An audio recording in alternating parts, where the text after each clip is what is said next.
You my grand rising, sis.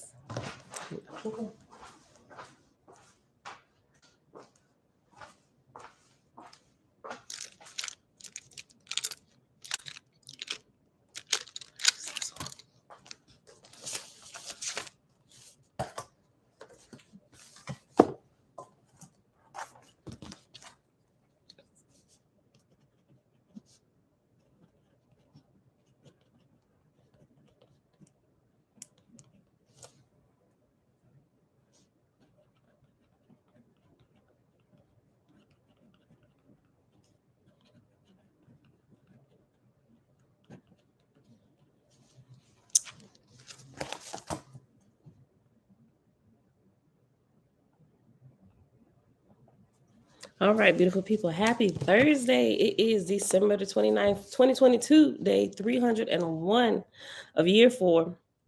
We're reading through the books of the Law and the Prophets, another 4-year consecutive day count, day 1320. Today, I got a little bit of exciting news, right? So we're not going to start just yet the Lord's third book because there's some very interesting information that came in last night.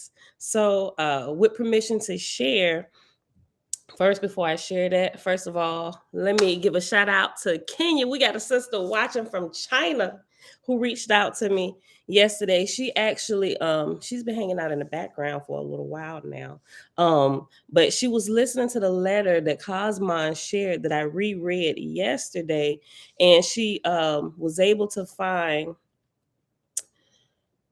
The Romance of the Red Star.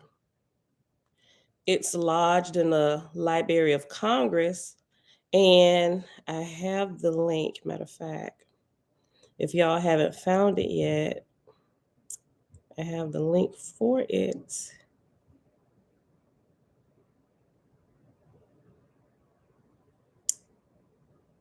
And what you're going to have to do is, here's the title. Oh, wait, I'm going to probably have to do it here.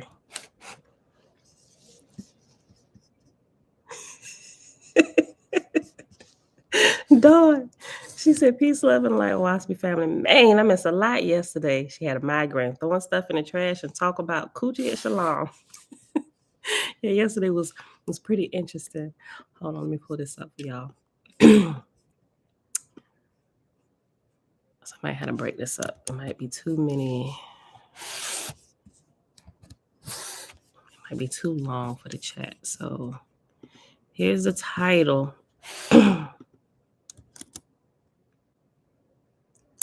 That's the title. Here is the link.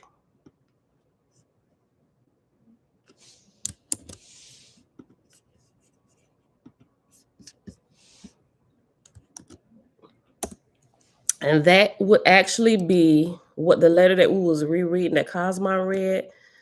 This is the 1910 version of Oahspe by Clara White. Her name is actually on it. Who was it? Let me see. Let me pull the letter back up.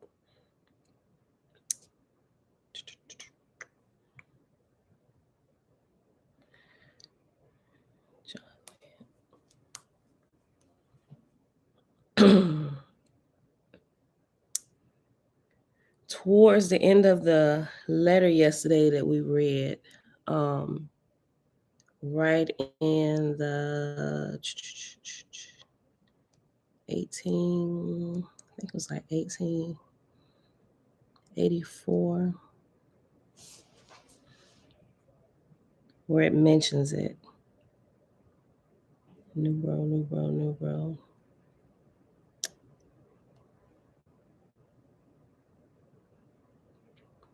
I had it saved too. Hold on. Cover letter. Nope, it must have kicked me out. Well, right in towards the middle of the paragraph, well, a little bit past the middle of the paragraph, I could have sworn that the paragraph started in 1884.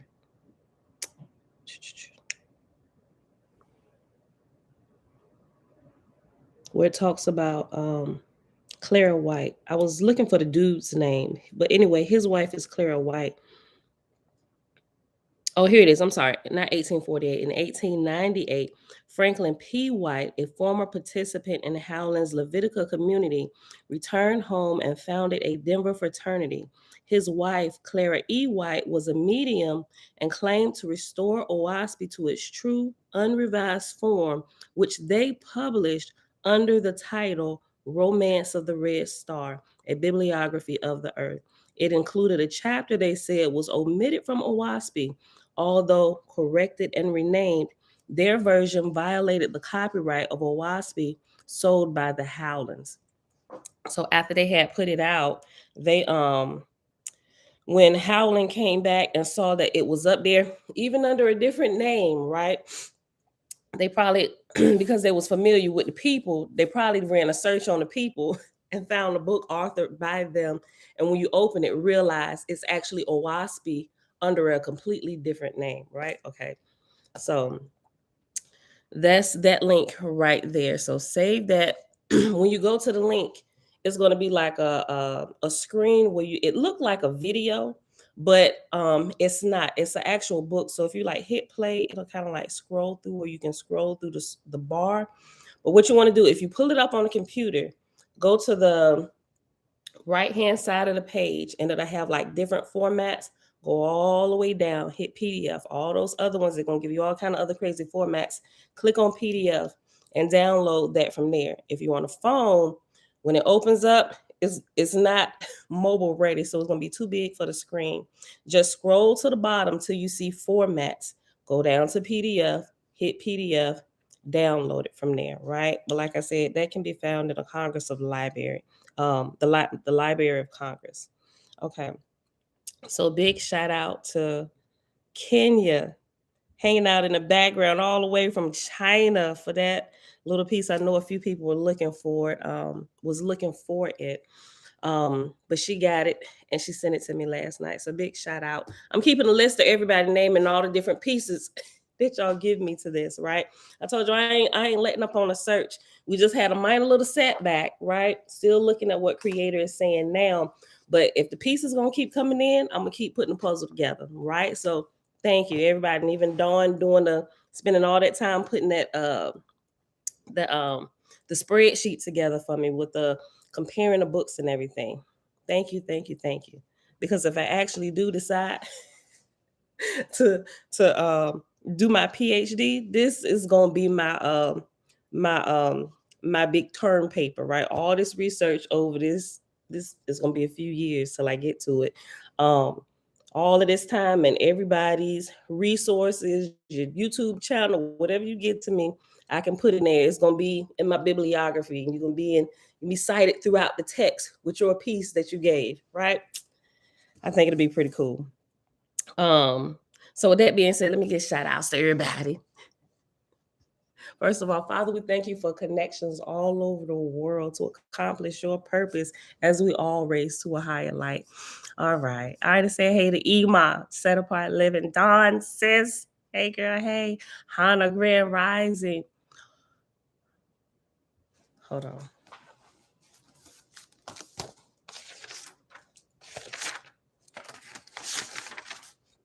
Oahspe. Oahspe College University. Shalom, shalom. Yes, I even got to the title today. Hold on, we gonna get to it. We about to get to it. Elijah, peace and light, brother. Prince, shalom, shalom. He said, hey, y'all. Hey, Jamil. Hey, girl. Hey, you late again, but we didn't got started for real. We about to start. Next shout out goes to Jamil. Listen, Jamil been doing a lot of work in the background, right? I mean, she not in the background, but she kind of keeping quiet with some of the stuff she's finding, but she kind of fills me in on a lot of stuff. First of all, sis, thank you for your time as well. Jamil attends this phone call from a faithist group, which is where she found Celeste, Joan, and also Peter, right? So every week they have this conference call that she's been a part of, just kind of listening in. And she was sharing some things with me. And she was letting me know, hey sis, look, they be talking about this and this might help us. I was like, okay, look, we'll look into that and let me know what you find out. And the title today actually comes from what she has found out, right? So she actually had a chance to talk. And in the title, you will see it's called Celeste, Joan, and Peter and the Old Trunk, right? So we've been hearing about this old trunk. First time I think we heard about it, Cosmon mentioned it, right? So I'm like, old trunk, where is said trunk? You know, and even in a couple of videos, I'm like, said trunk. But anyway, I got the deets on this old trunk along with some pictures. Now, all of this was given to me like in a letter, and I asked for permission to share this. And they gave me permission. So they put together Celeste, Joan, and Peter. Celeste is actually Joan's daughter, right? She's pretty much been a part of the faithless community all her life. So you can actually find her on Amazon as well. Actually, at least I found her with a couple other books she's written. And I just kind of clicked on it, followed it, and found the web page and all that stuff where they do their updates for their community. It's pretty interesting, right? So they wrote a letter, and they actually won. I was like, Jamila, ask if I can share it. She said, of course. But she did. She went back and she verified. But they wrote this information for us and put this stuff together, kind of to help us because they've also been searching, right? So that's what we're about to get into. I'm gonna read you this letter, and then the document that they put together. It's a compilation of a couple different things. A combination of a few different things. And after I read the intro, after I read the cover letter, because they actually they put it out in like in a table of contents. So I'm gonna go through and read it, and we're gonna see everything that's in this document. Make sure you're taking care of yourself, Dawn, and getting some rest. Shebrew, hey girl, hey, and everybody else hanging out in the background in both places. Top of the day to you. Okay. So this definitely brings a lot of light to some of the stuff that we've been talking about. It helps us along the way just a little bit, probably a lot. Okay. So this is like they sent this like in Word document. I transferred into a PDF document. So because it's pictures and stuff in here they shared, and also a picture of the plate and the typewriter that was used, like all of this stuff. Trying to see how at this point you can probably just have to email me for just to like put the Celeste letter in the subject, and I know what you're talking about. Because right now, before I figure out how to do that, I'm just gonna probably have to just email it to you if you want to see it. Okay. Hold on, let me get a cup of water real quick.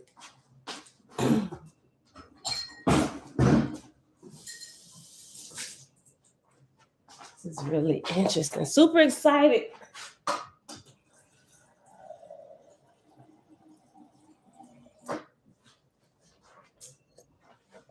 I was able to go through some of it. Then my phone hit me in my face as I realized I was dozing last night trying to go through it. So I got through a little bit of it, not all of it. So we just gonna kind of go through it together while we're here, right? Okay. Cover letter. Hi, Jamia. I found Pamela's YouTube channel, Awaken to Truth Ministry, discussing the lamp plates. I'm glad she is comparing the different editions, and I look forward to what she finds. Just so you have some background on me, I am 51 years old and ordained faithist, and I have an MA in Women's Spirituality from California Institute of Iatrical Studies. I am the daughter of Joan and Ken Greer, active members of many faithist groups for decades, and my great-grandmother, Sarah Winters Shady, was the first in my family to have Oahspe in the 1890s. I have volunteered for Universal Faithist of Cosmon since I was 16. I am now the director of operations for our property in Yokern, California. And then in bold print, she puts, I am not an expert on Oahspe or the lamp plates, but I have been in this for a long time. And that's where the bolding ends. And so she's about to give a little bit of information on her mother, Joan, which we've heard about. In the 1950s, my mother, Joan, saw the lamp plates, copper printing plates, during a stay with the Essenes of Cosmon in Montrose, Colorado. I have included an article Joan wrote called The Old Trunk about her experience and her study of the editing of Oahspe. I have also included an article by Seventh Era Faithists about the editing of Oahspe and Jim Dennon's introduction to more of Oahspe, a book about Dennon's research. I actually have that. I know that was mentioned. I'm almost certain Cosmon mentioned that book, More of Oahspe, but I have it.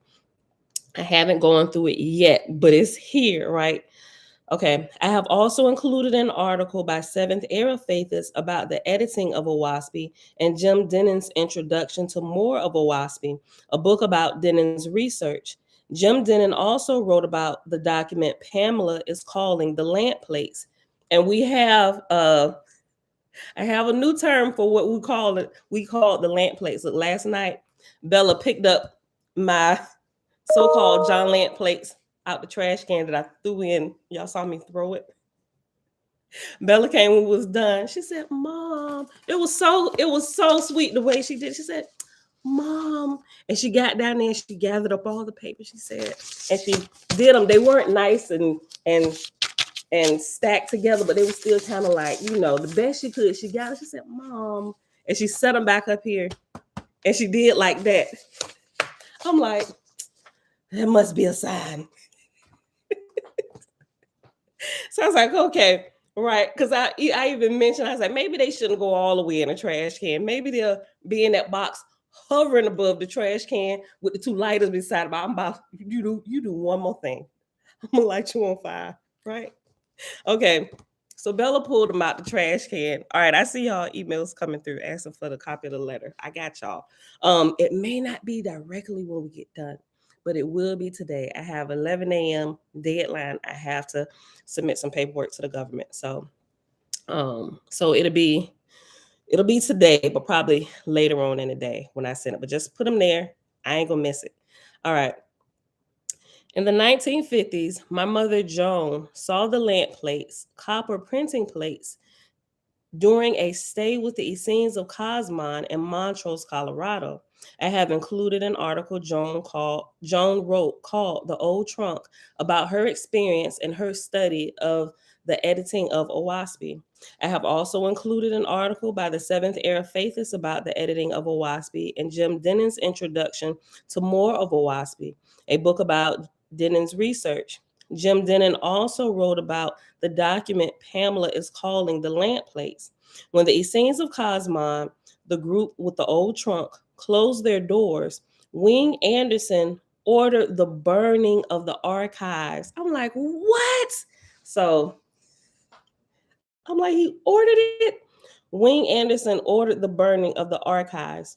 Community members saved some of the archives. Some stuff went to the Faithist Children's Home in Four Winds, Georgia. And I have been told that the old trunk was seen in the 60s in Oregon and in the 70s in Washington State. And then the old trunk disappeared. When I saw Washington State, I was like, yo, my brother got a lot of connections in Washington State. He was staying up there for a while. Maybe I can get him to start calling around, see if they've even heard about.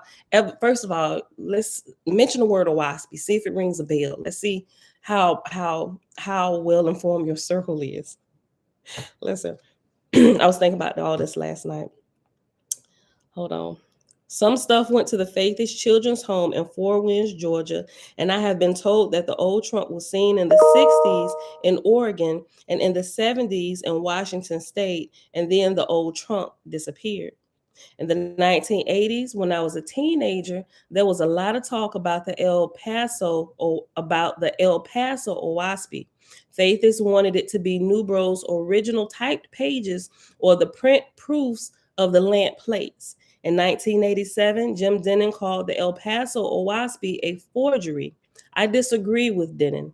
I have included a letter in the article Denon wrote about the El Paso OAHSPE. I do not think it's a forgery. I think it's an addition put together by Howland's adopted daughter, Nin, who married A.J. Carpenter of 501 North Stanton Street, El Paso, Texas. See Denon's letter.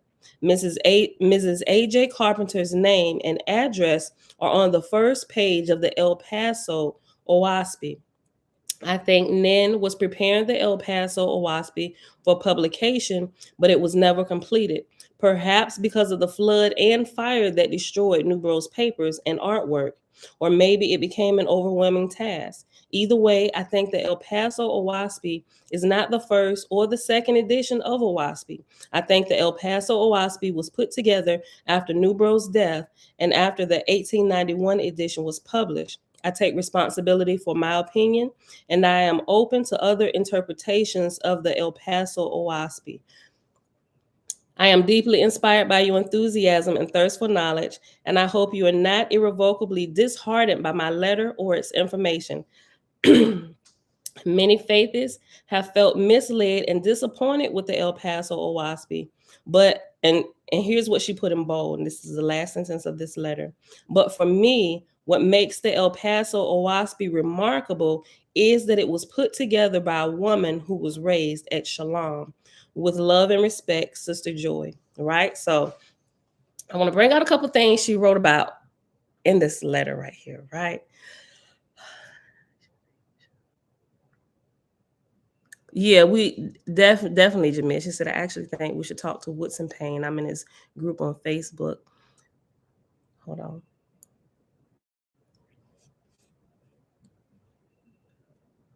I don't know. We need to see it out. We need to see it out, Shebrew. Nesar Yahoo, shalom, shalom, animalistic nature. Shalom, brother. Great spirit. Had y'all checked out on me yesterday when I asked? Hold on. Oh, wait. He said, oh, y'all must have seen it. Great Spirit said, and this is my friends in the UK, blessings to all the faithists. We use the lowest edition of Oahspe. Hard to get copies here. They sent us KJV when we ordered it. Everybody over here in the UK uses KJV as it was written by R. King James. Okay. So y'all don't have any other copies. They said all they got is their lowest. Okay. Don't give up the search. Just kind of be looking around, you know. Make sure you see it all the way to the end. It might be one lingering around there in somebody's house somewhere out there in the UK. I don't know. I'm just saying. All right, so listen. But thank you for that. Thank you. Hold on. She said, oh, the name of what we have. This, in fact, and this is a few pages that I print out. This, in fact, what we were reading that I was calling the John Lant plates is, in fact, the El Paso OAHSPE. She made a reference in here. And I pulled up the PDF, and lo and behold, on the last page of the PDF is that, and there's a picture in here of it. It's going to go into detail. Yeah. Okay. There's a picture of something that was in there that was also in the El Paso OAHSPE, right? And so when I pulled it up, and she actually have the page 686, which is the last page of the so-called John Lant plates. This little blurb is right there on that. And she just kind of verified a couple of things. I'm like, yep, this is we got the El Paso OAHSPE. So what I was calling the John Lant plates is in fact the El Paso OAHSPE, right? So let me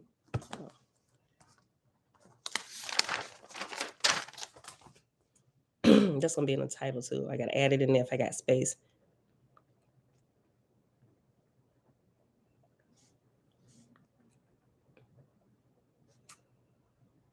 Okay. Also, she said about it, right? Remember I said yesterday, I said, first of all, even though we didn't, it's a fact now that these aren't the John Lant plates. I said, I want to give a shout out to sis, right? because for her to be able to put that together herself, remember I started talking about, I said, well, shoot, her daddy had to give. I said, for her to be able to sit there, just sit in front of a typewriter and actually retype, right, after everything had been destroyed or whatever, for her to sit there and retype this Oahspe, whether from memory or from channeling herself, that was a great feat in itself, right? And so when I read this, I remembered when I read this last night, I remembered my comment yesterday morning that I made about her. And Celeste said the same, well, kind of like the same thing. She said, but for me, what makes the El Paso Oahspe remarkable is that it was put together by a woman who was raised at Shalom, right? So we give sis her props because she put it together, and a lot of the information is correct that we find in the other editions. You know, it's not the completed work, but you know, all right. So that was the end of Celeste's letter. Celeste Joy. Thank you, Celeste. Thank you, thank you, thank you to you, Joan, and Peter for putting this together. Okay, so and this was compiled. They put this together. I'm not sure if they was already working on it. I'm sure because she got it to Jamil so quick. I'm almost certain they probably had some of this together already. Oh, the light probably too bright. Okay, but it looks like the cover page of a book, but it's entitled A Look at the El Paso Oahspe, compiled by Celeste Joy, edited by Joan Greer and LesLee M, with input from Peter Hartgens, 2022.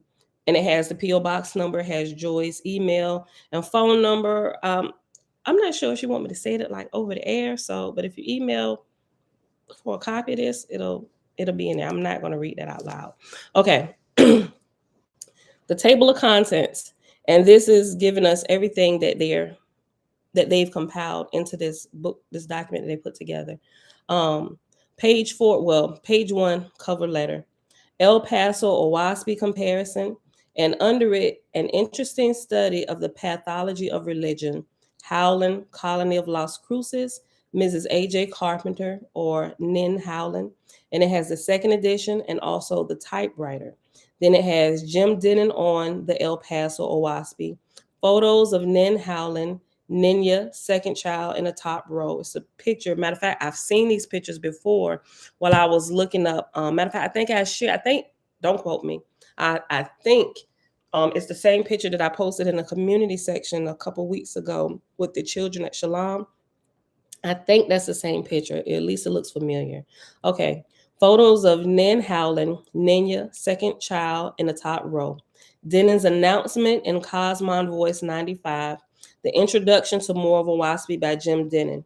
Then it goes into The Old Trunk by Joan Greer, which we probably won't get to today because we're going to read through this whole document they put together. So we may actually get to it maybe tomorrow, maybe the day after that, because we're just going to kind of read in order. I'm not going to jump around. The Old Trunk, and that begins on page 18. The Old Trunk by Joan Greer, December 1951, Montrose, Colorado. A brief history of the Old Trunk, the contents of the Old Trunk, Book of Knowledge, Tablet of Om and the Nine Entities, Book of Inspiration, the Recalled Edition, Oranathan and Levitica, Concluding Thoughts, an article by Seventh Era Faithists. And the last portion of the book is the Lamp Proof Sheets and their significance to Oahspe. All right, so it says El Paso Oahspe analysis. Why I think the El Paso Oahspe is not the lamp plates nor a typed manuscript written by Nubro. Quote, an interesting study of the pathology of religion, end quote. The above caption appears on page 686 of the El Paso Oahspe, the intellectual conversation of religion as pathological, hold on. The above caption appears on page 686 of the El Paso Oahspe. The intellectual conversation of religion as pathological started years after Nubro's death when Sigmund Freud published his paper, quote, Obsessive Actions and Religious Practices, end quote. In 1907, Freud framed religion as a malignant social force that encourages irrational thoughts. And then it has like the little picture stamp that we see on the last page, just right here, of the El Paso OAHSPE that I emailed to everybody, mistitled John Lant plates, right? So you see that there. And this is figure 1, page 686 of the El Paso OAHSPE. Quote, Howland Colony of Lost Cruces, end quote, end quote. Newbro would not have called Shalom the, quote, Howland Colony of Lost Cruces, end quote. Check out the New Mexico State University at Las Cruces, New Mexico special collections. And it has the link there. And we came across that and I shared that with everybody a little while ago. You can, if you scroll back, you will see that. But if you get this, the link is there. You can click on it. There, all the links in here are clickable. So if you click on it, it'll open it up. Okay. The next page, page 6, there is a picture. It says official scenic history marker, Shalom Colony, 1884 to 1901. And on it, it says, in 1884, Shalom Colony was established on the banks of the Rio Grande near the village of Donna Ana by John Ballou Newbro and a group of utopian followers called Faithists. Newbro's Book of Shalom set forth a plan for gathering the outcasts and orphaned children of the world and raising them to be the spiritual leaders of a new age. Shalom Colony was closed in 1901. And this is figure 2, picture of the historical marker. And y'all, like I said, Facebook, it looks like Facebook can see it good, but it's a colored photo. Like I said, I just read everything that was on this right here. Okay. I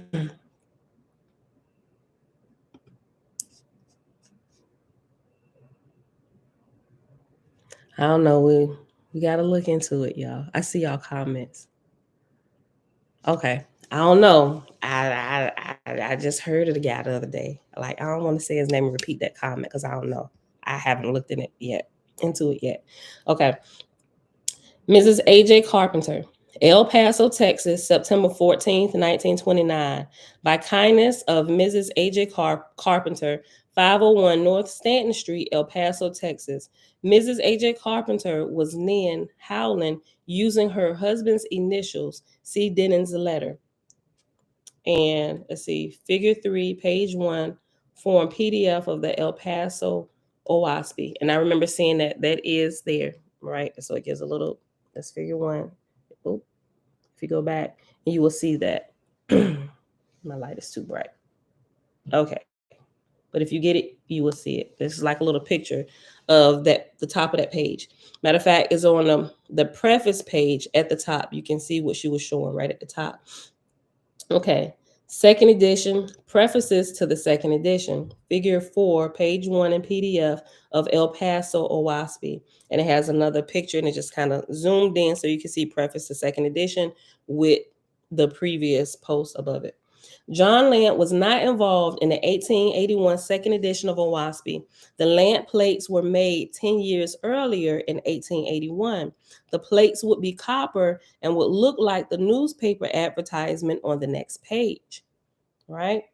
And figure 5 on page 7 is an antique copper plate letterpress printing block, and it has a web along all of that. The rest of that is a website, right? So this is a sample of what one of the copper plates would have looked like. Okay, hold on. That's for Facebook, YouTube.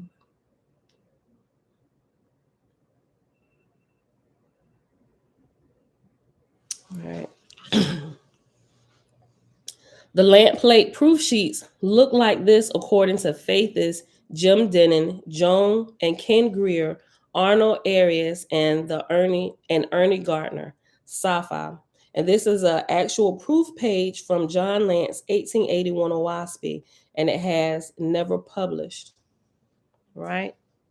So this would have been it would have been a copper looking plate, right? But they said this is a copy of one of the lamp plates that they saw, which was never published. So it looks like Safa may have been in the original one, right? Now, everything that was in there, not sure of. let's see. I was trying to see if I can read it. I can read. Yeah, let's try. Hold on.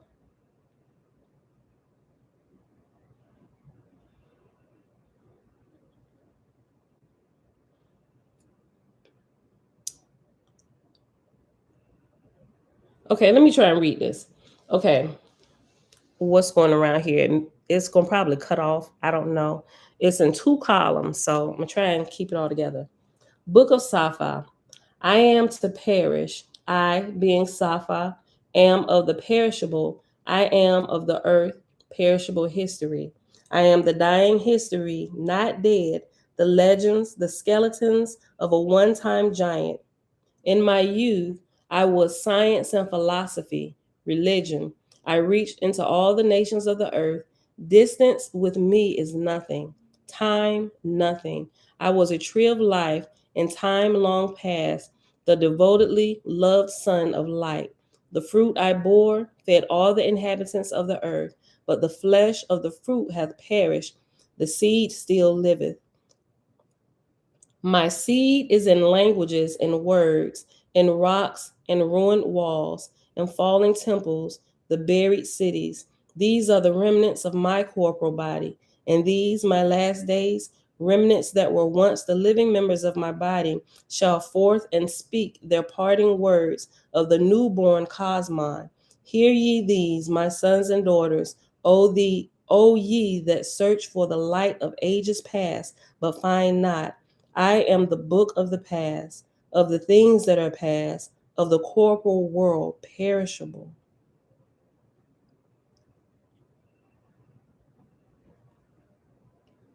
That little tiny says tree of law, tree of love. Yeah, if I blow it up, it just gets blurry. Oh, how I wish I could read that. So it looks this uh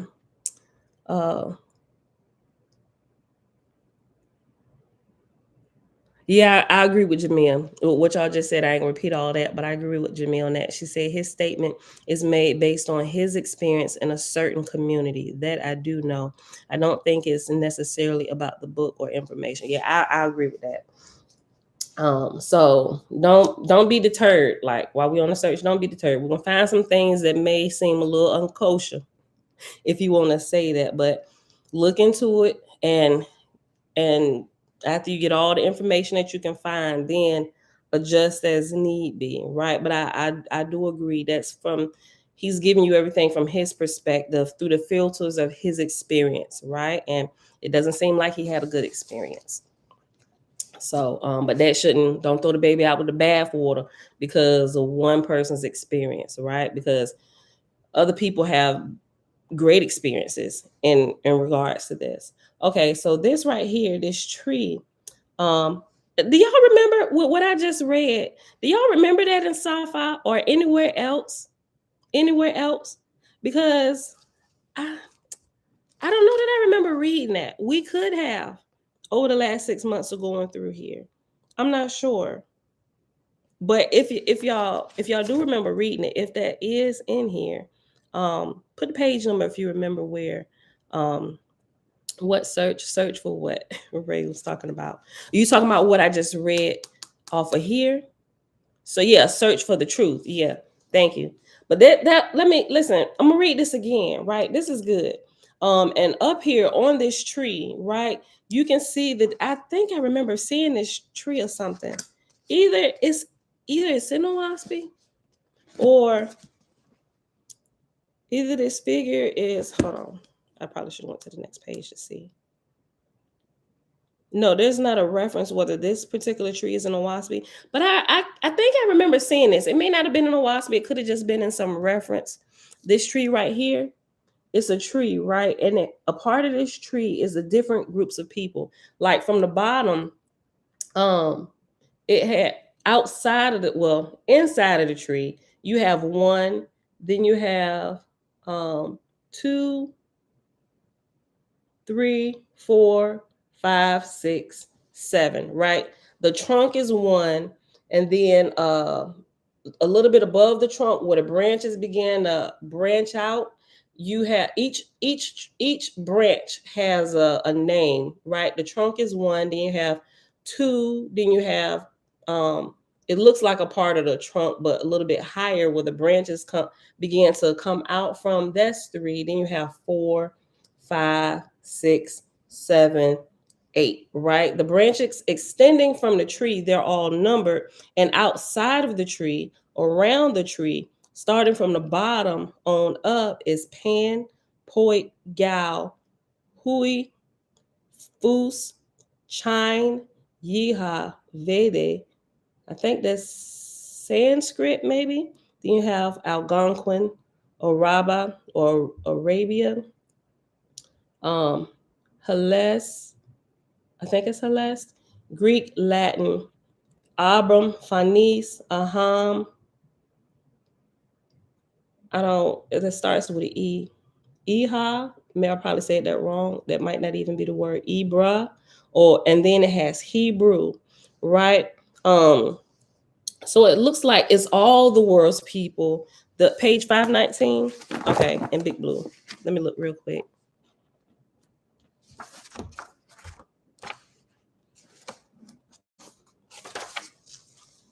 Oh, it is. Okay.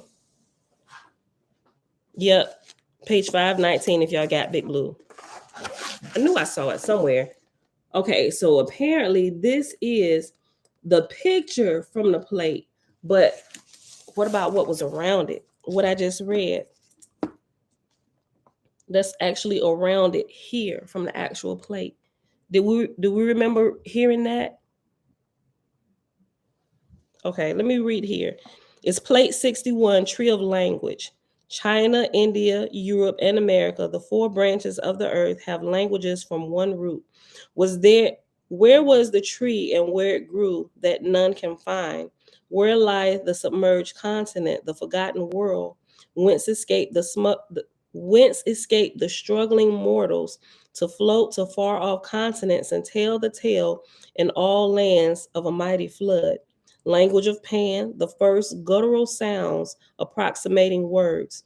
Poit, beginning of labial word sounds. Huit, first acquired language. Fuss, first written word signs. Chinese, monosyllabic. Haya, combination of words. Abram, first words, original text. Hold on. Abram, first words, original text. Fanis, following the sound but not the signs, writing. Aham, amalgamation. Ibra, the old, the sacred. Sanskrit, mixture. Araba, first Egyptian also, teeth and throat. Algonquin, after the sacred name, Egoquin. And there's also, let's read the footnote again for the tree of language. It's reference letter A.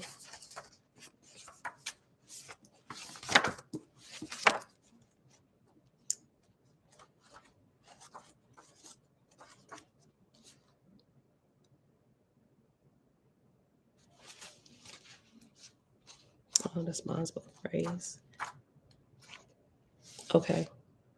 A on page 572 says, Introduction to Sci-Fi and the text under plate 61, Tree of Languages, appeared only in the E. Wing Anderson's 1935 edition of Oahspe, which utilized the 1891 version of the text. It included these proof sheets, which had apparently been left out of previous editions and were believed by Ewing Anderson to be part of the original manuscript.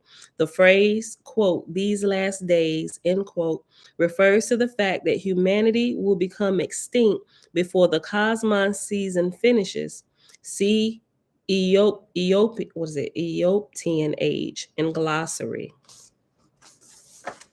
Let's look at Eopian age. I probably said it wrong real quick.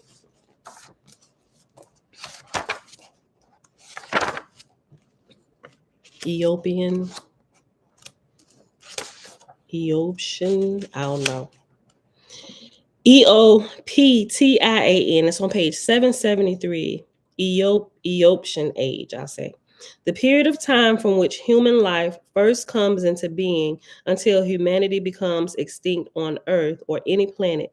In Book of Cosmogony, chapter 5, verse 20, the 8 degrees refers to the maximum duration of the European age for humanity and the degree range of vortexia energy needed to support life.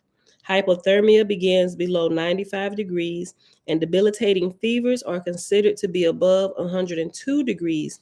Therefore, humanity can exist between 94.5 and 102.5 degrees, a span of 8 degrees. Since 1 degree of vortexia is lost over 1 gadol of time, then 8 gadols would be the maximum lifespan of humanity for this sum.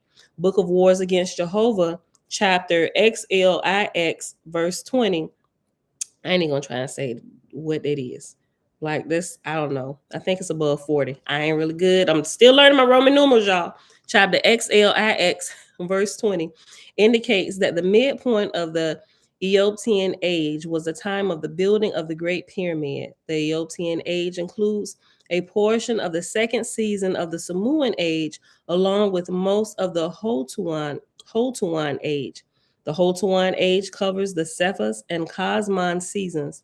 The first race of man arising from Asu, who marked the beginning of the Eotian age, began about 78,000 years before the dawn of Cosmon. See Book of Cosmogony, chapter 5, verse 21, plate 46. Savorcum shows the position of the Eotian age of the earth, represented by the diagonal line above the C in Savorcum. I think that's that long fold out that we find in here.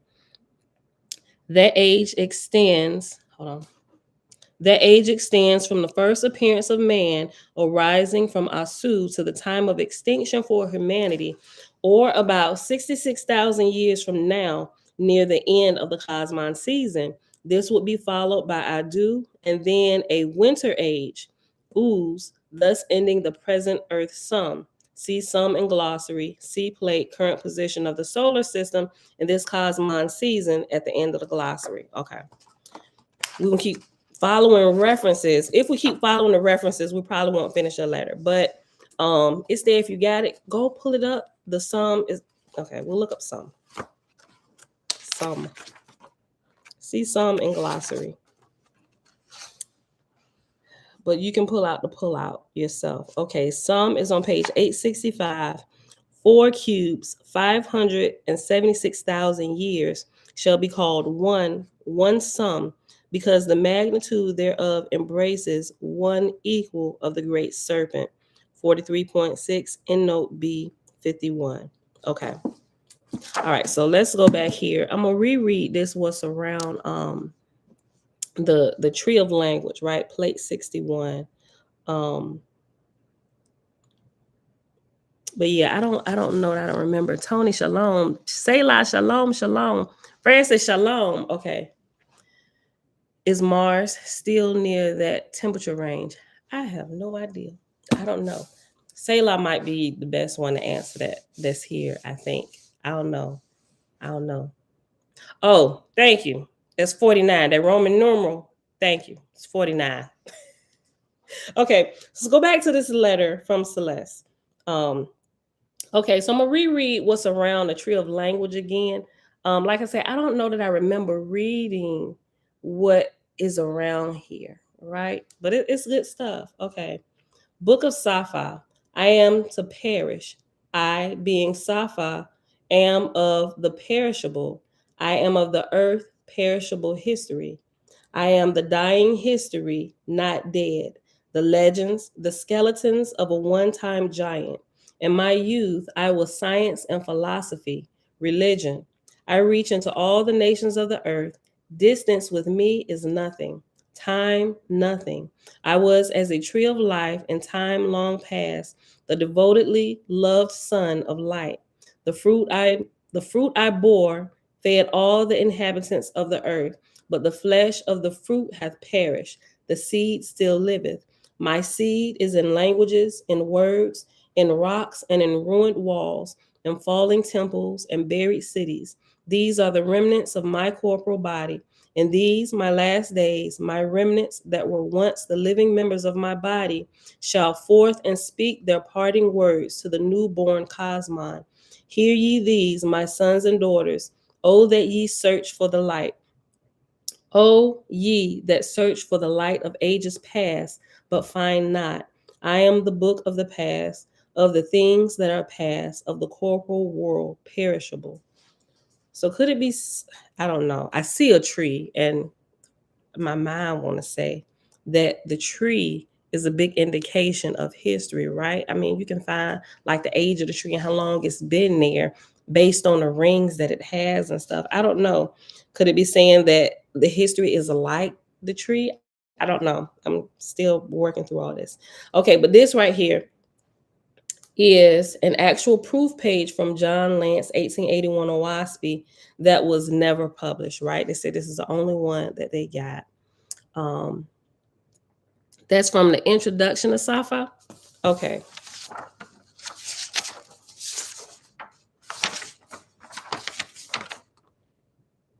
Oh, okay.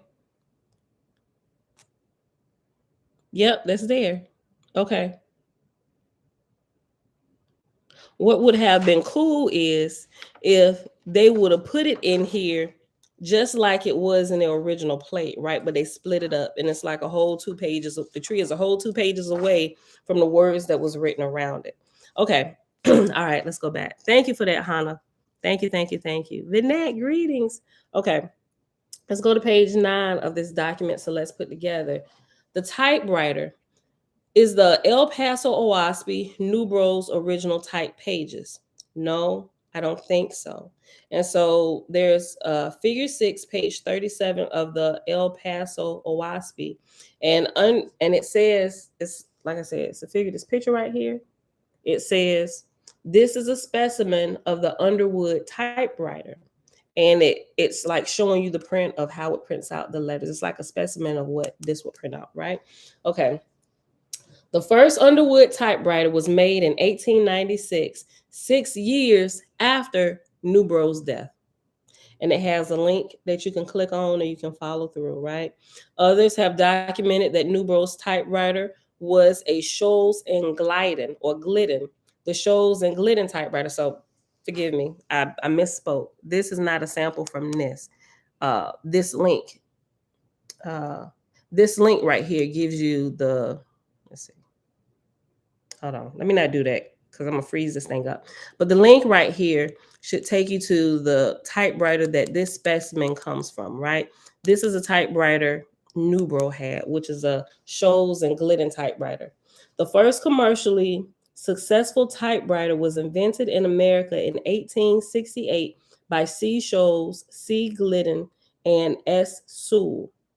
In March 1873, E. Remington and Sons began commercial production of this first typewriter in New York. It typed only capitals with a QWERTY keyboard layout. QWERTY layout was a key layout to facilitate a faster typing speed. Oh, yeah, that makes sense, right? If that's what he had, his whole document would have been in capital letters. Oh, that's a really good. See, I was on point looking into the typewriters and what I showed y'all, the printing press and all that stuff. I was getting close. I hadn't made it this far, so thank you, Celeste, Joan, and Peter for this document. And it was somebody else. And LesLee M. Thank you for taking the time to put this together. Y'all just saved me a whole bunch of time. Okay, listen. The first commercially successful typewriter was invented in America in 1868 by C. Scholes, C. Glidden, and S. Sewell. In March 1873, E. Remington and Sons began commercial production of this first typewriter in New York. It typed only capitals with a QWERTY keyboard layout. QWERTY layout was the key layout to facilitate a faster typing speed. As with most other early typewriters, the type bars would strike upwards, hitting the paper on the roll bar below, rather than from the viewer's side. This action blocked the view of the characters as they were typed, making it impossible to see the print until it finally worked its way into view. And there's a link under this figure 7, and it has a link, a sample of Nubro's typing. The letter on the next page is from the archives of New Mexico State University. The letter is from Nubro to Percy, dated April 7th, 1890. Nubro is asking for help to find a photo engraver for the 1891 edition of Oahspe, as he wants to include more art and photos. The Shoals and Glidden typewriter has only uppercase letters. It also has large spacing between lines and between words. Wow. And here's a copy. This next page, figure 8, is a sample of John's typing right here. Facebook. Like I said, email me. Y'all probably can't really see it too good, but I'm trying to show you my light. That letter right there,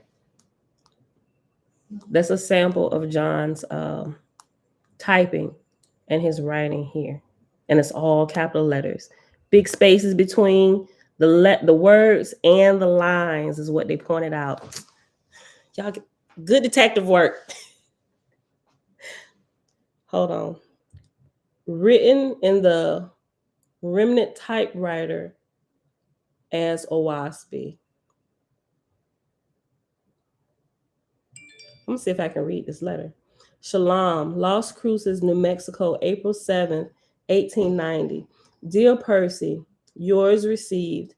We have finished revising and correcting Oahspe from the original, and it is ready from the printer. I write to Collins tonight.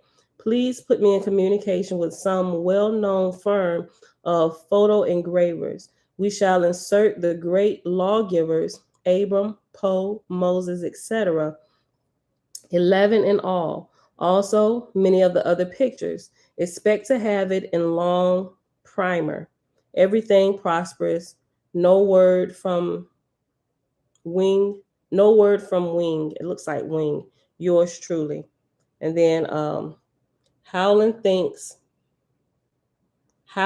and this is what's written in cursive. Howland thinks I better go to Boston to see to the publishing and photographing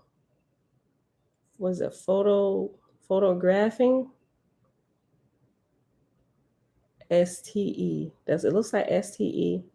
I wish you get the something for, looks like stamps on the printing, if his desire, if something, I don't know. And then it has John's signature. Okay. The El Paso Oahspe pages 638 to 651 are all caps, but the spacing between words and lines are tight. Also on page 650, there is one word that is all lowercase. Clasp hands and looking upward.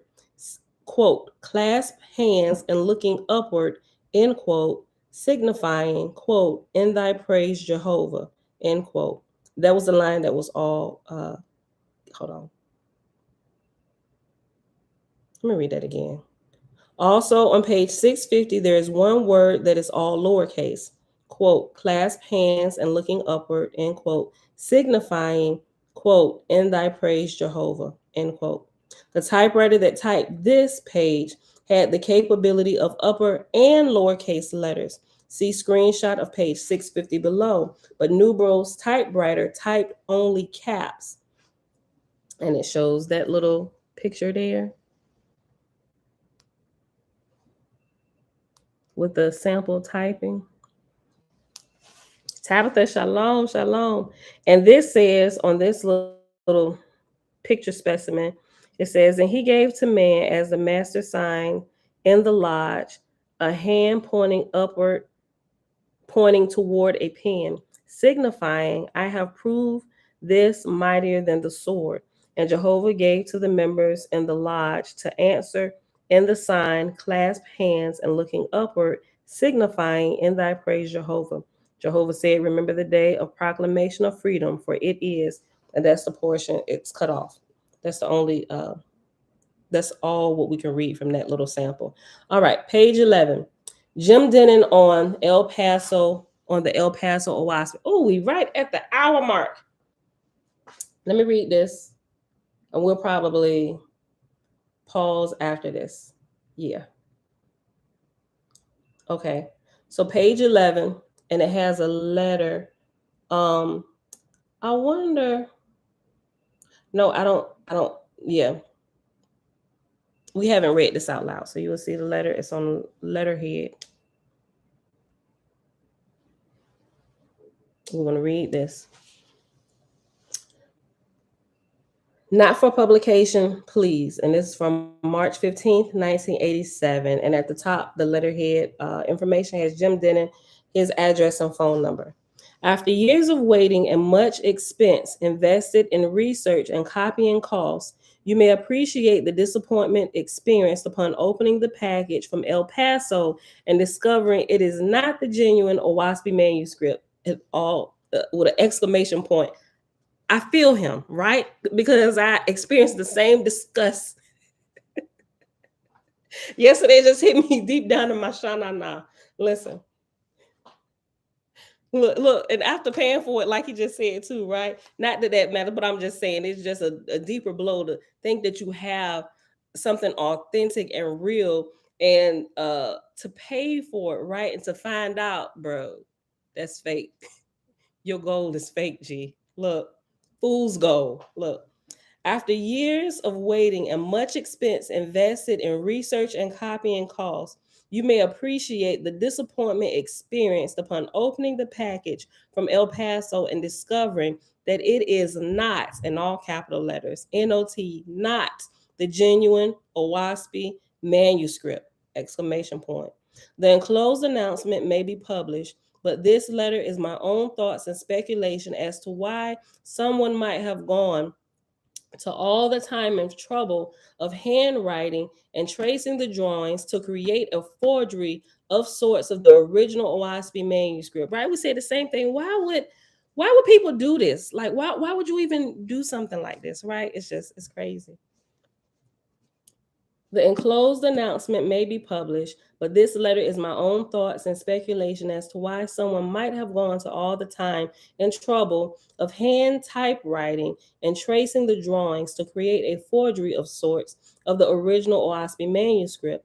Being entirely my own wonderments about the motive, this letter is not for publication. Please. The probable author, my opinion, of the El Paso manuscript was Mrs. Alfred J. Louise Nin Carpenter, who was still living at 501 S. Stanton Street, El Paso in 1939. She was one of the children raised at Shalom, New Mexico. She was born in New Orleans in 1888 as Louise Howard, but given the Oahspean name of Ninya at Shalom. Her baby picture appeared in the 1891 edition of Oahspe, reproduced at the back of some Palmer editions, the second photo in the first row. When she was later adopted by the Howlands, she went by the name Nin Howland. On the first page of the El Paso manuscript is El Paso, Texas, September the 14th, 1929, by kindness of Mrs. A.J. Carpenter, 501 S. Stanton Street, El Paso, Texas. This manuscript was donated in 1949 to the TWC Museum in El Paso by Louise Cantrell, a woman also named Louise. Dr. Newbro's daughter, Joan Howland, maintained that both the Oahspe manuscript and her father's paintings were destroyed, burned in the backyard of the Howlands' home in El Paso. Louise Howard Nin Howland lived with Joan and the Howlands in El Paso until her marriage in 1915 to an El Paso plumber, Alfred J. Carpenter. I wonder, might Louise Nin Carpenter, as a girl living with the Howlings have something to do with the destroying of the original Oahspe manuscript, and many years decided to laboriously hand typewrite an Oahspe manuscript to replace it? Was this what Joan intended to tell all to Ray Palmer when she died? Was the flood a true story? Or had the manuscript been destroyed intentionally? So remember yesterday, like I be picking on like some of the subtle clues. I was like, I'm not convinced that it was destroyed in a flood. What sounds more feasible is the fire, that she did it on purpose, because they said, and the only reason why I didn't believe the flood story was because they said it was in a crate. It was crated up, ready for shipment in the basement of the house. If you got a big crate full of stuff back in that day, I know you ain't had no kind of crane or nothing back then. How big was the opening of the doors, the stairwell? How big was said crate? If the crate was heavy, it had to be heavy because you put it in a crate. Back in the early 1800s, who lived in a heavy tail crate and gonna put it in the basement knowing we need to ship it out? Why would it go in the basement? Why wouldn't it be on the floor level? They can get out the front door, if not already outside in a protected space covered for easy moving, right? Ain't nobody going down to the basement of a house to get a big heavy tail crate and try and no. If the stuff that need to go into it, everything need to come up. We need to make this as easy as possible. They had brains, right? That's why I didn't believe the flood story. Like all of this stuff. Listen, let me read this again. I wonder, might Louise Nan Carpenter, as a girl living with the Howlands, have had something to do with destroying the original Oahspe manuscript, and many years later decide to laboriously hand typewrite an Oahspe manuscript? Was the flood a true story, or had the manuscript been destroyed intentionally? Did Louise Nan Carpenter remarry, become Louise Cantrell, or was Louise Cantrell her daughter? We will try to find out. I'm greatly disappointed with this outcome. Sincerely. And it says sincerely, right? And so the next page, it has photos of Nen Howland, Nenya, second child, in the top row, right here. Yeah, this was the picture, I'm sure, because I was like, it's a little black boy in there. This is the picture I shared, and I was able to pull it from the New Mexico website, right? So this is Nenya, top row, right here. She right beside the little black boy. That's her right there. Y'all see that? All right. You having a hard time focusing, Ray? Ignore the chat, sis. Okay. And so also it's a figure, that was figure 10 with the children. This is figure 10, children of Shalom. And then you have figure 11, 3 Shalom children who went with the Howlands to El Paso, Texas. From left to right, have Rallo, Raw. Then you have Nenya and Fiatizi or Fifi. Let's see, from left to right, from left to right. Okay. This is a picture of the 3 girls. Well, don't eat them, Jeremiah. I like them. And I would think it's from here, here, and here. It said from left to right. So it would be, I guess, here, her, and her. That would be Fifi. I'm thinking. All right. So we got a little bit more time. What I'll do, I'll read this portion from the Cosmon Voice, and then we'll definitely pause after this before we read this next section, the introduction to More of Oahspe by Jim Denny. Go ahead. Why he getting ice? Y'all is going wild in here in the chat. I don't know what y'all saying. I'm gonna have to go back through. Let us decide. Shebrew said.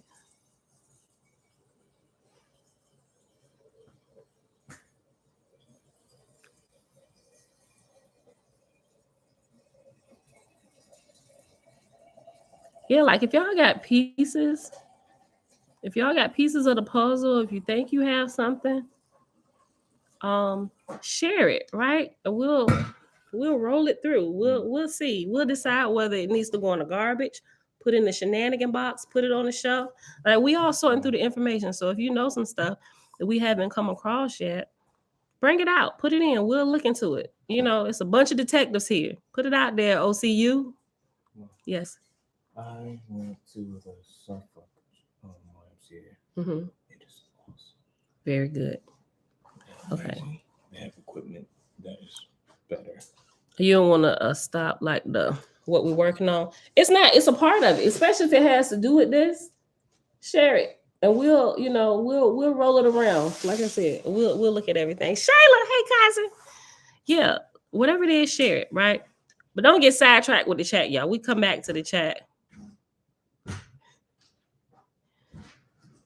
Yeah, if the chat is is distracting you, just ignore the chat. Try not to focus. You can actually minimize the chat or push it to the side, depending on what type of device you're able to just. Because sometimes when I'm trying to pay attention, I have to like completely ignore the chat or minimize it or something. So if it's distracting you, just try not to look at it and focus. Okay. So this document, Dennis announcement in Cosmon Voice 95. And this is volume X3, May to June 1987. And that's a picture of it, right? This real quick. Like I said, if you want this, because I don't have a link for this yet, but I can email it to you. They send it to us PDF. So I can email you the PDF, just put Celeste letter, and I know what you're talking about. Okay. So she said that this has some information in it that's a part of all of this. That's why we're going through reading it. Okay. On April, when we're on page, well, y'all don't have it yet. It's page 14. On April 21st this year, I received a letter from Jacqueline E. Dixon saying that her father, Archie Frost, passed into S on Friday the 10th, April. She says it was a very peaceful transition and just the way he wanted it to be, at home in his sleep. Quite frankly, it was a happy release as he was nearly 93 years old, very weak, stone deaf, blind in one eye, and had been contained in his bed. And had been contained to his bed for a year. She thanked me for the letters sent to him, which she said gave him pleasure, and then expressed the feeling that he is now reunited with her mother and many of his friends of the Cosmon Church. Archie worked for over 60 years in Cosmon Church and faithist activities in England, and did not retire until Bedfast, when it became harder for him to perform the work given him. I don't know, my friends out here in the UK, y'all might find something out there. Like, keep looking when you got time. May the angels of Jehovah be with him, and may he be reunited with those he loved and in the service as soon as he has recuperated from earthly ills. Thanks, Archie. Last night I was trying to get your attention. Can you? Does this have to do? We're on the time schedule for real this morning, Jeremiah. Oh, what's Thursday? Well, let's make it quick and brief. So, somebody decided to, what is it? Okay, this don't sound like this is super important. They took a fear attachment from somebody that had, fear from past traumas with a certain entity, whatever you call them. Okay. Deranged. And they attached it to themselves. And I was just like, why would they do that? Exactly, right? And hold on, because that sounds like the makings of the exorcism of Emily Rose. Why would they do that? See, the thing is this. They told me that they knew what they were doing. And I said, apparently you do not. And I asked them a simple question. Do you know what a demon even is? And they said, yes, they know. You know what you're trying to say? Oh, I know what I'm talking about. This and that. I'm not asking if you know what it is. I'm asking you, do you know what it is? Like, you do know. And I had to go in detail. Like, you do know that they're not that mythical horned beast that you're thinking of, right? You do know Hold on. that This is gonna need to be a deeper conversation. You need to hold that until after 11 a.m. this mm, morning, right? Let me finish this. yeah, Let me get my paper submitted, and then we will need to talk about that. they told me that I was like, Okay. clearly you're not educated, Okay. Hold on. Listen. and the other person that All right. Okay. Listen. All right, y'all. This is page 14 of this document. Joan writes Joan writes to readers, I have received letters since the printing of the articles on Christmas symbols and the new beginnings. I have been surprised at the number of people who have written to me expressing their deep desire to affiliate with a community effort. It is not possible for me to answer all these letters immediately, but I will answer them as I am able. Lovingly, Joan Greer. So remember, Joan is Celeste's mother, the one who actually saw the trunk and who wrote this letter, the old trunk that we're going to be getting to possibly tomorrow, maybe the next day. It's in this document, okay? It says MS not genuine. It has like block letters, right? MS not genuine, right? MS not genuine, says Jim Denon, spokesperson for the Oahspe Research Group. A great piece of news was to be in last issue of Cosmon Voice, but it later proved untrue. The long-awaited manuscript searched for years was a plagiary, which she said she doesn't necessarily think it was a forgery. It was forgery written in the front, right? But this is what he's talking about. What we got, right? The El Paso OAHSPE. This is what he's referring to. In a report on this manuscript, Jim Denon says deception abounds in Oahspe history.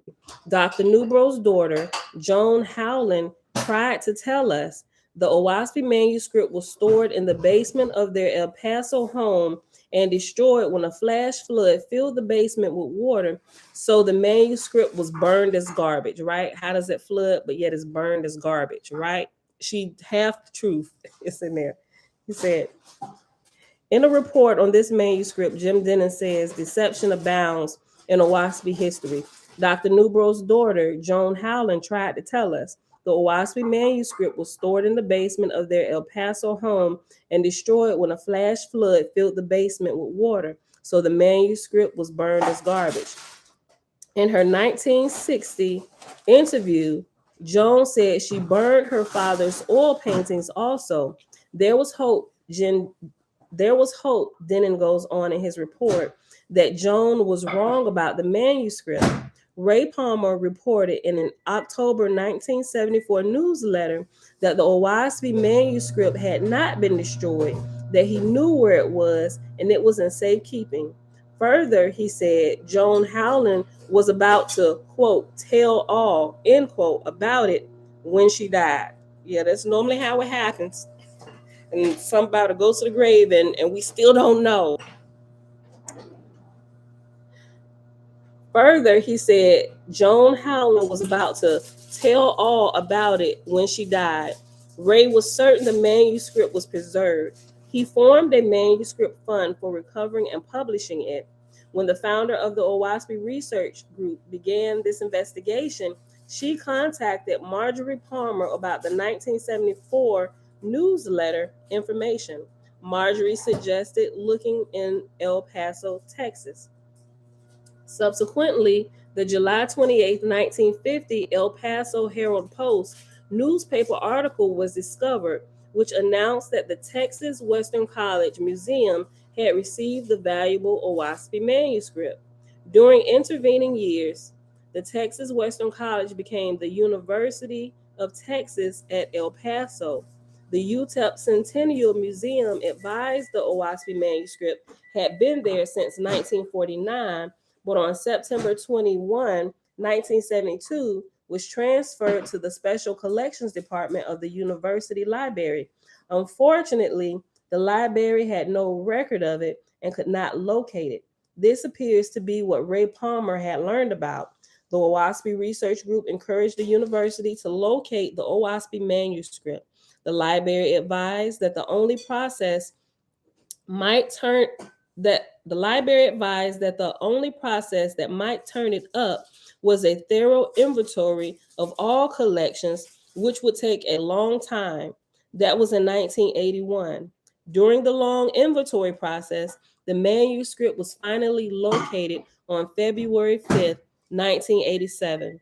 Oahspe Research Group members were jubilant. They invested in 3 copies and anxiously awaited their arrival. Disappointment arrived in the package. The El Paso manuscript is not the original typewritten Oahspe, and that's in bold, dark print, not the original typewritten Oahspe, but is rather a laboriously hand typewritten copy of the printed Oahspe editions. The drawings are pencil traced, outlines of the printed plates. There are missing verses, portions omitted, plates omitted, abbreviations, typos, strikeouts, etc. It is less than 700 pages. The genuine manuscript would have been well over 1,000 pages. And from our group, something that Selah had shared, there was a document that was alluding to, if I remember correctly, it was alluding to that it was more than 4,000 pages. Right? That's in a group. It's like a newspaper article. I'll try and pull it from the group and I'll post it like in a community section so you can see. Maybe I was reading it wrong. Maybe we're reading it wrong. I don't know. But according to that, it's looked like, and it's alluding to, there was over 4,000 pages, right? So, um, Oh, whoever typed it tried to make it seem genuine. There is a blank page with one line. This is a specimen of the Underwood typewriter. The only problem is Newbro used the Remington. Thus, Denning has concluded that the original Oahspe manuscript, which he once dreamed he would see on his desk, probably in material reality does not exist. Reports that it does were possibly in print before the second report about the existing copy before the existing copies were received.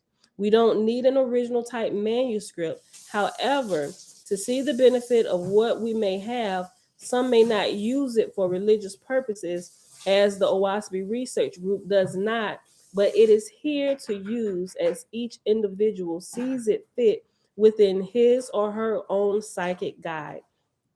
Oahspe is still a superior book, but not potent of itself. The creator of all is superior and potent. Without penetration by the unseen, nothing in words are worthwhile. Morals, values, integrity all depend upon some quality that we feel or sense. The manuscript did not have the quote sense end quote of the original, as the members of the group, Dorothy Wills, Linda Blazer, and Jim Denon, found out. Thanks for sharing, Jim. no. And that's where we're going to pause at. And tomorrow we're going to pick it back up on page 16, reading the introduction to More of Oahspe by Jim Denon, which is a part of this document Celeste and her team so graciously put together and shared with us. Let me see. Let me find the old trunk. Oh, yeah. So it looks like we're going to actually get into the old trunk tomorrow. Definitely. We're going to get into it tomorrow because this, if we had time, I'd go into it or just, nope, we not because I got to go. Okay. So tomorrow, it's the introduction by Jim Denon, which is like a 3-page letter. And then it goes right into the old trunk by Joan Greer, revised and edited in 2015. So this is going to be good. If you, like I said, if you email me for a copy of it, if you want to read ahead, you will be able to read ahead. You will have it as a part of your research materials and stuff. But yeah, it'll be there. And some of the other stuff, like I'm not certain. Like I said, I was gonna share some of the stuff in the group that I'm a part of. I'm not necessarily sure that I want to share some of that stuff in like the open forum, simply because in order to get this particular type information, you have to, I mean, if you're a researcher, anybody can really go pull it up for real. If you pay the money, you can get in there, and I guess you can do with it whatever you want to do with it, right? But it has people's personal information in it from back then. None of them are living, but I'm just saying it's a part of the research or whatever. But I'm not quite sure yet, because it's like birth certificates and things like that, which people are still living in that family line. I don't want to like incur any kind of legal battles because of that, because that's a part of their family history, and I'm not sure that I want to put that out there. We're not putting out Yeah, there, so because I don't, at this point, I don't have a way to strike out certain things, and I don't want to spend the time going through scrubbing legal documents to share it. But I do have that information, but I'm not going to make that public for fear that I may incur legal battles from that family. But it's some interesting information that I found in the research for the John Land place. All right, so that's gonna be it for today, y'all. Thank y'all for hanging out. Thank y'all for all y'all input. I didn't miss I'm gonna have to go back here and read through and see what y'all was saying. But yes, thank you, Celeste, Joan, Peter, and LesLee for all your help. They've been look, we newcomers to the party, right? And they've been great. Stop. And they've been gracious enough. I don't know, Jamal, look for it. If you can't find it, find a new one. They've been so gracious to share with us all the things that they've compiled over the years, from like the 1800s, y'all. Over the years, they've been so gracious to share this with us. While we're putting it together. So like we're all working together. Like I said, if you got pieces of the puzzle, or think you have a piece of the puzzle, you come with a little piece or whatever, share it so we can add it. So this ongoing research, this leg of the race, and just kind of like put it together. Maybe we'll, I don't know. Like I said, I'm not sure if we'll actually come upon the actual plates. And like I said, in all actuality, does it really matter? I don't think so, but maybe it might. It might be a nugget of truth that was meant for the generation where it was given, but because it wasn't put out, they kind of missed that part. Not that the creator can't give it to us again, but he can. But sometimes, I'll say in my own personal, from my own personal experience, and this may not be everything, because creator could really just download it again. But I'm gonna say from my own personal experience and what I found out, right? If I ask creator a question, or if I ask him about something, right? What I found out in my own personal experience with me searching for things, there are a lot of things he could just, here you go, here's the answer to this. But I realized he doesn't operate with me. I'll say with me like that, right? I like how you said that, Iman. She said puzzles are good for the brain. And in my personal study, in my personal experience, the creator knows all. He knows where everything is at. He could just really download it to me, but he chooses not to do it that way, because the information is already out here. He wants me to get involved in my own development, and not just, he just don't want to just spoon feed me the rest of my life. Like, get out there, use your gifts and your talents and your research skills that you've been developing over the years, because it's out there. And a lot of times there's pieces of the puzzle that we're looking for. It's like, well, he may just not want us to have it. Let's keep on going. What's for today? That's great, but we got to keep everything in its proper place. And a lot of time, if the puzzle is already out there, I mean, the piece of the puzzle is already out there, he wants us to go searching for it, because in the search for it, it helps us. It helps to develop us. It helps us make connections that we would not have normally made, right? Who would have known we'd come across Celeste, Joan, a person who's actually laid her eyes on an actual, and not just like hearsay, like Jamia has been talking with them. Like, who would have known? Like, it's pieces of the puzzle being filled in.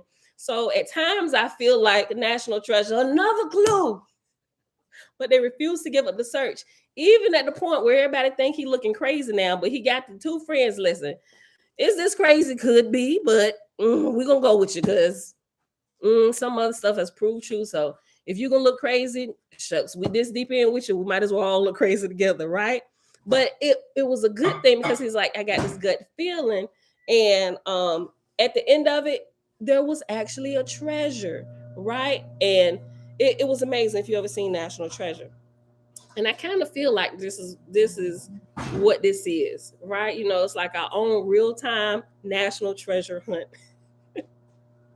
So all the pieces from the previous generations have come and just kind of like fallen in our lap, like they're giving it to us, right? And they're like, they ain't trying to like hoard everything from themselves. Like Celeste said, she's open. She's open to. She said this is just her personal interpretation of what she found in her studies, all that she put together. She's open to other interpretations and different things. I'm just like, wow, this is really really good. So I feel like I want to keep looking. Wow, not like just completely being stuck, but we're gonna still move along, but we're still looking for pieces. It's like it's kind of like it's on the table, but we still got a portion of people looking for this piece of the puzzle because we won't be able to complete it without that. We'll keep going and adding in these pieces as we go as time progresses, but we really need that piece. Like we really need that piece, you know. So that's what I feel like. But I don't know, but it's been fun. It's been fun. You know, I'm really enjoying it. Um right, yeah, I don't right, Sheba, we don't want to put their family info out there. But it's not, well, some of it is. It tracks to their family because yeah, yeah. So Is this public within itself? Is that stuff already public or is it secret, actual secret? it's not some there are some public records, you know, because you can search some of this stuff and it's public records, but most people don't really search like that. Not saying anybody here is gonna go do something crazy with it, but just it's if they want to find it, they can. It's out there. You just got to know where to look, you know. So but yeah. All right, y'all. So that's it. All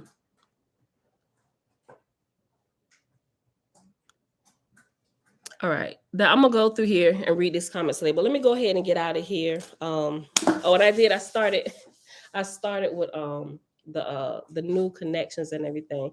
But we thank the Father for a national treasure hunt because it does, shucks, it does the body good. It helps to develop us. It brings us outside of ourselves. It's a portion of community, right? According to Oahspe, um, the angels were instructed to teach mortals about community and how to gather in communities and learn how to help one another. This is like that same principle that's happening, right? Our own personal research, it'll cause us to just kind of sit back and what we think this is my stuff. You know, even Ema coming in saying what she said yesterday, you know, well, I love her enthusiasm, but I don't think this is it. And me just having to put my little pride aside for the moment and think about what she said. I'm like, absolutely right, you know. And then after I get past that, get over myself, right? Everybody's a part of this. That's why anybody who adds to it, this is not just my research. This is all of our research, and everybody's adding pieces to it, right? So we're operating in that community principle. And everything that we bring together, what we put together, I'm keeping track of everybody who added stuff. Like I have a document, and everybody that adds their piece, even the sister from China, early this morning, like 4 o'clock this morning, she sent me the actual download for the Romance of the Red Star, you know, and Dawn with what she's doing in pieces, Jameer is doing what Cosmine and Sayla and everybody, the different pieces. And OCU, if you share that part that you think, I don't know, everybody's piece, you know, just kind of keep a timeline of the new information that comes. And it's probably all a regurgitation of previous information, but it's now being found and uncovered by the current generation, and we just kind of just putting all the pieces together, right? Because once we have it all together, what we can find, we should be able to see some type of trend or something. I don't know. We it might give us a another clue in itself by bringing all the pieces together. I don't know if that makes sense, but that's what I feel like. But That's it. Bella, hold on. That's it, y'all. So we about to get out of here. Cousin Ashe. So I see y'all here tomorrow. Thank y'all for hanging out. It is Thursday, December the 29th, 2022, day 301 of year 4, reading through the books of the Law and the Prophets, another 4-year consecutive day count, day 1,320. And like I said, we read Celeste's letter and the information that they put together and that they shared with us last night. All right, we'll just pick this back up tomorrow. I love y'all. Enjoy y'all day. And I see y'all back here bright and early, 6:15 a.m. Eastern Standard Time. Peace. Are you gonna that laptop? Okay. Bye, y'all. Email me if you want a copy of this. Just put in Celeste's letter. Okay.